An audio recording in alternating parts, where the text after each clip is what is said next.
There's also a lot of information released in the Mueller report about the Trump Tower meeting. So let's bring up this first graphic. You see there that they're going to set up a meeting because of quote official documents and information that would incriminate Hillary. That was the bait that was used to get all of the top representatives of the Trump campaign to attend this meeting. It was presented as quote part of Russia and its government's support for Mr. Trump. This has always seemed like how is this not attempted coordination when it is specifically described to you as the government's effort to help Trump while hurting Hillary? But anyway, we did learn a little bit more about that. So in terms of their messaging about that meeting, and you're going to see on several occasions the president directed aides not to publicly disclose the emails that we just referenced, setting up the June 9th meeting, suggesting that the emails would not leak and that the number of lawyers with access to them should be limited. Basically, we don't want this getting out because it looks really bad. Before the emails became public, the president edited a press statement for Trump Jr. By deleting a line that acknowledged that the meeting was with an individual who who Trump Jr. was told might have information helpful to the campaign, and instead said it's only about adoptions of Russian children.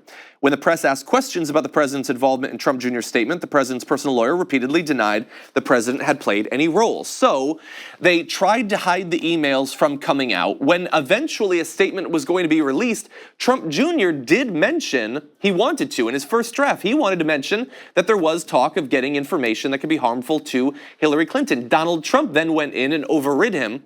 Then Trump Jr. added primarily to that, indicating that there were other subjects that came out. So here you have a coordinated effort, including Donald Trump's direct involvement, to stop us from finding out what was going on in the Trump Tower meeting. And again, none of that is obstruction of justice, despite the fact that he's trying to stop documents from getting to the investigators. They specifically said he had cooperated fully because he did not try to stop documents from being acquired by the investigations. And effectively, again, bear in mind a strain that will run throughout all of this, constant lying, which we're supposed to assume is fine because he was just frustrated at the time. So who cares if he's lying about documents for the purpose of a high-level meeting?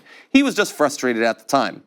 Now, what's really interesting from the point of view of Trump Jr., let's go on to this next graphic. This is a fun one.